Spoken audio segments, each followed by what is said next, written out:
To Cię naprawdę interesuje, takie rzeczy? Dlaczego dlaczego się zajmuję filmem, a nie rzeźbą? Nie. Ja się zajmuję różnymi rzeczami, wiesz, czasem malujemy obrazki, czasem rzeźbimy. To jest, wiesz, zależy, że tak powiem, od tematu, który musisz ogarnąć. Tak, to w ogóle może być sztuka. Albo może to nie być sztuka. Można to nazywać sztuką, albo nie sztuką, albo czym innym, zależnie od, że tak powiem, potrzeb. No o tym też pisałem, że to można instrumentalizować. Wiesz. Nie po to, żeby psuć, tylko żeby tworzyć. Film jest oczywiście bardziej pojemny. Łatwiejszy, bardziej pojemny, nie trzeba się na tym znać. Ja to już nawet kiedyś mówiłem, że to wiesz, ty też się nie znasz na filmie, masz, wiesz, 2 filmowców, którzy to zrobią za ciebie, nawet, wiesz, to zmontują, nagrają, wiesz. Nawet nie musisz dobrze umieć zadać pytania, nie? A i tak się to pewnie uda. Czy myślisz o swoim odbiorcy? Czy chcę poszerzyć potencjalny zbiór odbiorców? No, czemu nie? No nie, ale jakby, okej. Czy myślisz jakby o zapotrzebowaniu, że czemuś ona ma służyć, więc o tym odbiorcy, któremu miałaby służyć twoja działalność, twoje prace? Czy ja nie myślę? No myślę, tak, o takim... Nawet piszesz o tym. Mhm.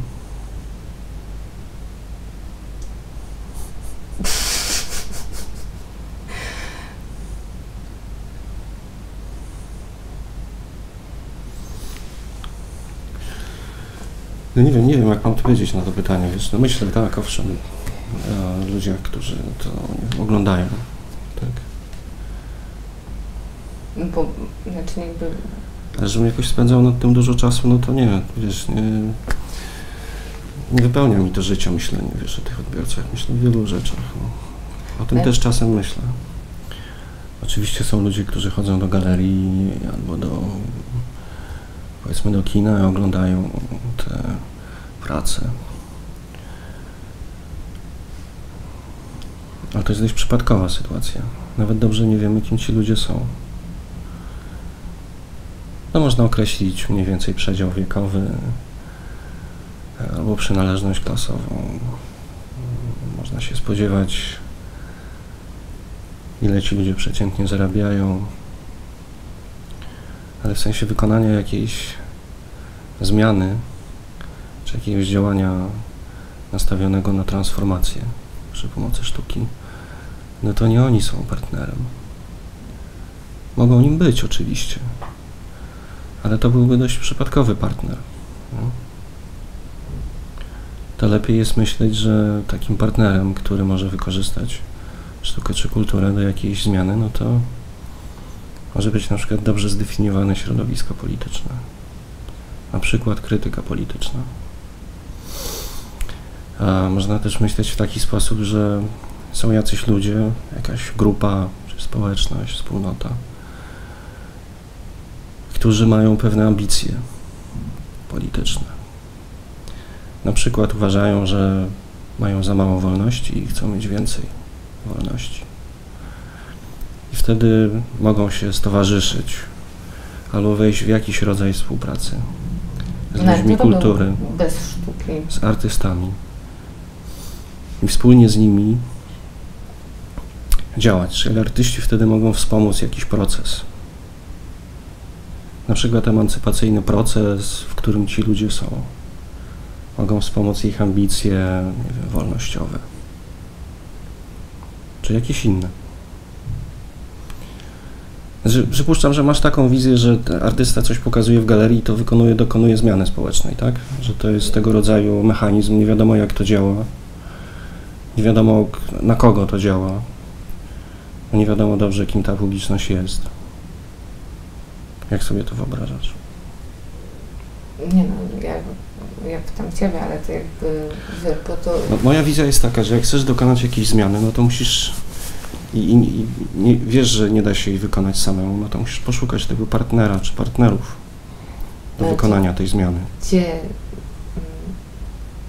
widzisz, w jakich w jakimś środowisku, i nie mów, że krytyki politycznej, błagam, widzisz ten potencjał zmiany teraz, dzisiaj, albo takiej rzeczywistości, znaczy ten potencjał zmiany, tak, z którym mógłbyś się stowarzyszać i dalej działać. Się nie obrażaj na krytykę polityczną, bo ona jest dzisiaj inna, a kiedyś była inna. W 2006 roku to była inna sytuacja. I wydawało się, że możliwości są inne. My się nie obrażą. To też przechodzi jakąś tam transformację, jakiś proces. Nie no, ale teraz jakby to jakby mimo, że nie należy do tematu naszego, to coś, ale wydaje mi się, że można o tym pamiętać. W 2006 roku to było, było inne działanie. Polityczność, tak? Polityczność, zaangażowanie, wzięcie odpowiedzialności za siebie, coś, tak? To znaczy za siebie zagłoszone idee, nie wiem, rzeczywistość trochę jak to, znaczy ten potencjał zmiany, ja na przykład widzę bardziej w wszystkich innych nieformalnych nie wiem, inicjatywach miejskich, oddolnych, jakichś takich, nie widzę tego. Znaczy, ty myślisz, że jest takie jakieś środowisko dzisiaj? Nie wiem, czy jest takie środowisko. To z kim się stowarzyszasz? Czy z kim współdziałasz? Z kim jakby... Działam z innymi artystami bardzo często. Teraz się stowarzyszamy z takimi aktywistami w zasadzie z różnych miast świata. Z Nowego Jorku, z Barcelony, z Berlina. Jakby te ruchy aktywistyczne, te środowiska, one już nie są jakby ograniczone do jakiejś lokalności. Ci ludzie się można być w codziennym kontakcie przecież z nimi. Rozmawiać sobie, wymieniać się uwagami. Może ktoś mieszka w Nowym Jorku, a ty w Warszawie. Możesz planować wspólne akcje, działania, strategie. Możesz to wszystko obmyślać. Ta praca Markiewicza, Adoracja Chrystusa, to jest też dobry przykład działania przy braku wsparcia, przy braku partnera. To znaczy nie wiadomo do kogo dzisiaj ta praca jest adresowana. Markiewicz nie jest w sojuszu z nikim. Nikt tego praktycznie nie wspiera. Jakby w sensie wpływu na ludzi, no to jest praca nieefektywna, nieskuteczna. Ci, którzy potrafią te sojusze zawierać i szukać partnerów i działać razem dla jakiegoś określonego celu, no to są w stanie tą pracę Markiewicza wykorzystać. To są te środowiska pisowskie około tam radiomaryjne, kościelne, pobożnościowe, no to oni są w stanie się zjednoczyć i narobić hałasu wokół tej pracy i wykorzystać ją do tego, żeby jeszcze raz wyeksponować swoje cele na przykład, żeby jeszcze raz się skonsolidować, zjednoczyć. No ale oni działają w innej logice, w innym trybie. Ja też robiłem takie rzeczy, że wykonywałem jakąś pracę i ją tak rzucałem, że tak powiem, w przestrzeń publiczną. No. Trochę na ślepo, w nadziei, że coś się stanie. Że się zacznie jakiś proces. O których pracach mówisz? O wczesnych pracach. Myślę, że o wczesnych pracach można tak powiedzieć. Nie o pracach z lat 90.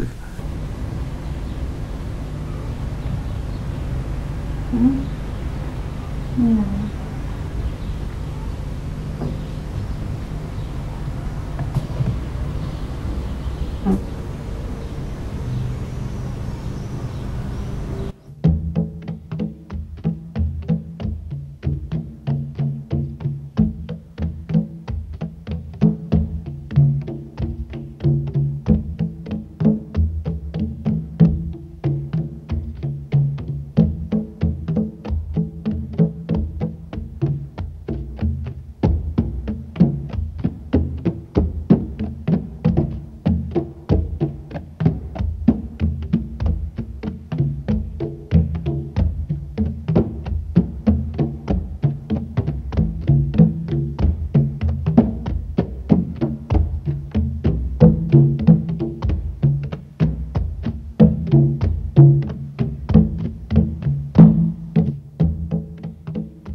taki sposób, że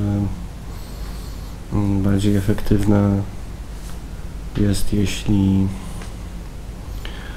uda się znaleźć takie miejsce do działania, w którym to działanie może być efektywne. Znaczy, jeśli dobierze się też odpowiednią skalę tego działania.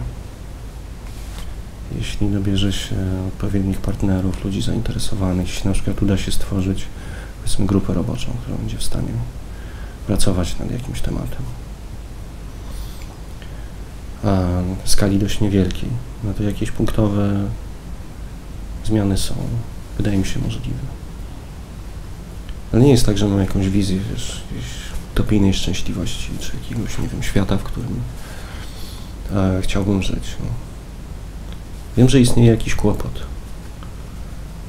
Na przykład, nie wiem, tym kłopotem może być brak takich regularnych wynagrodzeń dla artystów. Artyści nie są wynagradzani przez instytucje.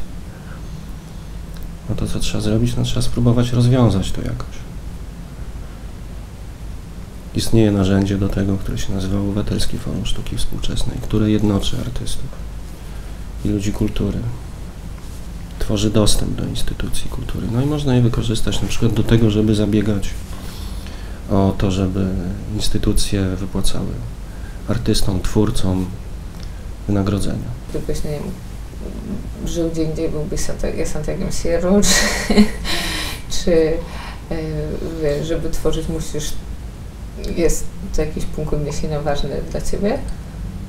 Czy... Kontekst polski? Tak, no zdecydowanie ważny. Lokalny kontekst. Lokalny, warszawski? No też polski jest dość lokalny. Nawet europejski jest lokalny. Tak, zdecydowanie działam w kontekście lokalnym. Uważam, że opowiadanie o sprawach bardzo lokalnych jest uniwersalne. Że można opowiedzieć o na przykład 4 specyficznie polskich środowiskach politycznych. I to będzie uniwersalne opowiadanie o politycznej pasji, które ludzie zrozumieją w Stanach Zjednoczonych, w Argentynie, w Chinach. Solidarni 2010 też są takim zjawiskiem, które mogą być zrozumiałe?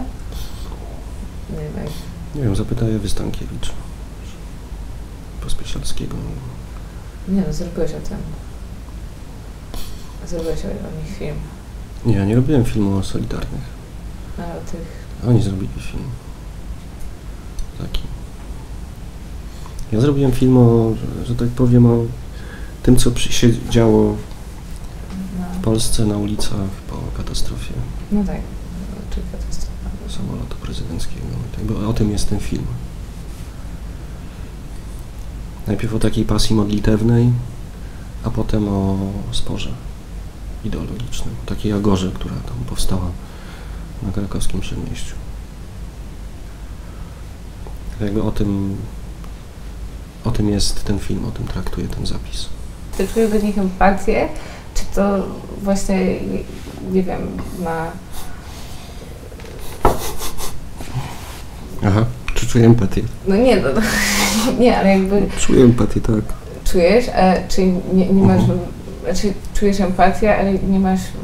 Bo mówimy o tej manipulacji, mówimy o tym, czy to nie jest... To nie ma jakichś takich granic przedmiotowego traktowania, znaczy ty nie traktujesz ich przedmiotowo? Staram się wytłumaczyć im, jaki jest mój zamiar. Także wytłumaczyć im, jaki jest sens tego działania, jego spodziewany efekt, spodziewany przebieg. Czasami mówię też o spodziewanych konsekwencjach emocjonalnych dla nich. Jeśli na przykład zabieram ludzi do więzienia i mówię, będziemy pracować w więzieniu, to pamiętajcie, że ta wizyta tam, choćby wydawała wam się, tak powiem, lekka i krótka, pozostawi ślad,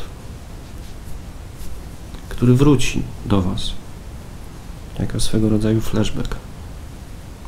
Nie wiem, co się stanie z wami. Wpadniecie w depresję, Będziecie smutni przez kilka dni. Będziecie się upijać na przykład przez 3 dni pod rząd. Nie wiadomo czemu. Że tak powiem, ostrzegam ludzi o tym, co się może stać. Staram być się świadomy tego, co może się wydarzyć. To znaczy pracuję w taki sposób zarówno z tymi bezpośrednimi uczestnikami, którzy nie wiem, są niewidomi, głusi, w jakiś sposób upośledzeni, mogą być społecznie upośledzeni. I tak samo pracuję z tymi, którzy należą do ekipy filmowej. Im też czasami mówię o spodziewanych efektach. Zawieram też z nimi swoisty kontrakt. Zazwyczaj. Właśnie w taki sposób, że opowiadam o swoich zamiarach, o tym, co się może stać. Jeśli się godzą na to, no to wtedy biorą udział w takim filmie. Nie można wyjść, złamać kontraktu? Można. To się też zdarzało, że ludzie wychodzili, wiesz, z takich sytuacji. No, a na przykład w tym filmie, w którym byłego więźnia z Auschwitz jeszcze raz ponownie dokonasz takiego aktu ponownego wytatuowania jego numeru, tam 80064. On ci w pewnym momencie mówi, cię prosi o to, żebyś przestał. No, a ja go dalej przekonuję, żeby się zgodził.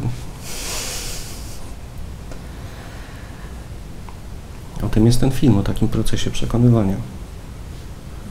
On mówi nie, a ja mówię, a może jednak. Myślę, że to jest film o procesie przekonywania. Znaczy nie, bo to pytanie, czy takie... Wiesz, znaczy mówisz, że empatyzujesz nim, że się nie wczuwasz, no ale kurde, co czujesz, kiedy on cię prosił o to, żebyś przyznał. Dla mnie to jest jakiś tak niesamowicie mocny obraz, kiedy on cię prosi, żebyś przestał, a ty tam... Ja mówię, może jednak.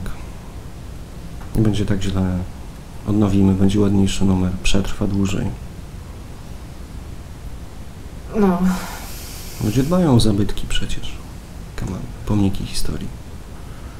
To trzeba pielęgnować, zabiegać o to. I mówię, że nie ma w tym przemocy. No tak jak mówię, no ja przekonywałem go do tego, żeby się zgodził. No i się zgodził. Oglądałaś film, to wiesz, że się zgodził na sam koniec. Powiedział, no dobra, no już dobrze. To niech pan robi ten tatuaż. Ja myślę, że to jest... Udało się przepracować tą traumę jeszcze raz, nie wiem, takie przez to, bo to... Znaczy rozumiem, że całe to wydarzenie jest dla ciebie dość tajemnicze. Nie jest i z tego całego wydarzenia przebłyskuje tylko to, że Żmijewski, artysta, próbował kogoś potraktować przemocowo. To budzi twoją odrazę pewnie. Nie, bo... Coś tam jeszcze jest? Coś jeszcze, że tak powiem, z tego przebija? Tak, przebija, nie wiem, przebija historia, przebija pamiętanie, przebija mechanizmy, jak tego wszystko, co było, tak, przebija, ale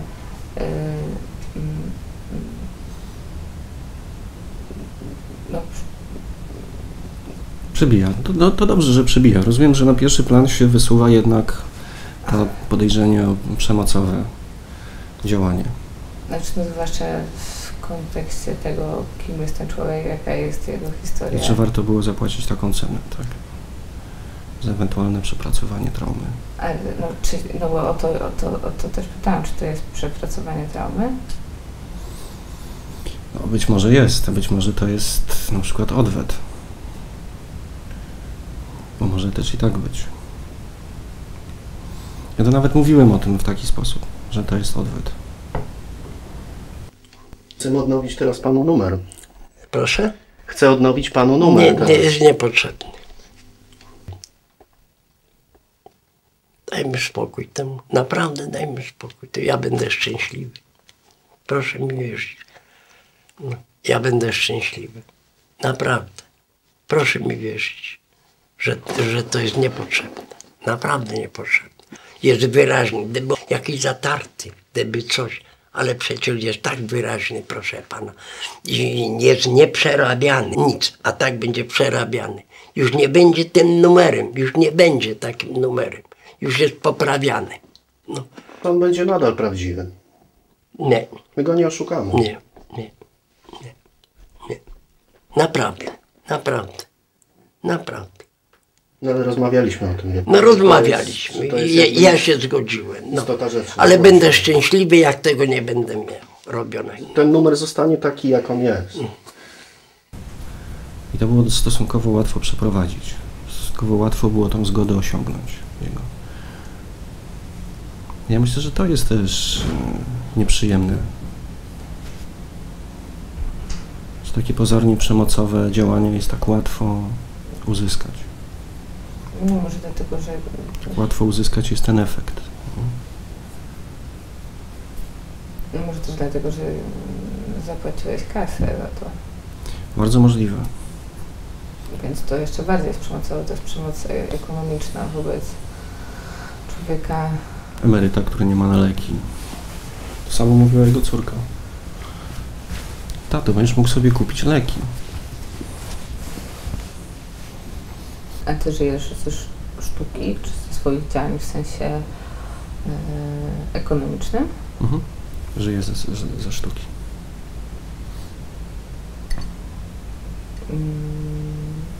Ale a czy to, że żyjesz ze sztuki, znaczy, że funkcjonujesz na polskim rynku sztuki? Znaczy w sprzedaży obiektów, artefaktów, znaczy nie wiem, czy to są rzeczy, działania twoje kuratorskie? Wydaje się, że rynek sztuki ma raczej charakter międzynarodowy.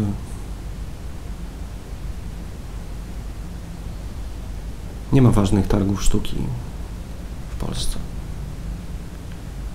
Natomiast są w Polsce artyści, którzy w tych targach uczestniczą, galerie, które uczestniczą w tych targach, ale one się w Polsce nie odbywają.